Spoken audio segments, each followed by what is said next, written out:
In this video, I will show you how to use Google Gemini live on Android. So to do that, first of all, simply open up Play Store. In the search bar, search for Gemini. From here, install Google Gemini or simply update it if there is any update available. Once it's downloaded or uploaded, you can simply click on Open.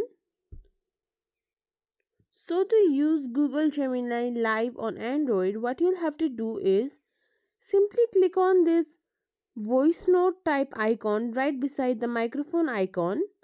If you click on it, now you can simply talk with Google Gemini. I'm ready. What's on your mind? See, that's it. And if you think this video is helpful, please like, share, subscribe to our channel, and thank you for watching.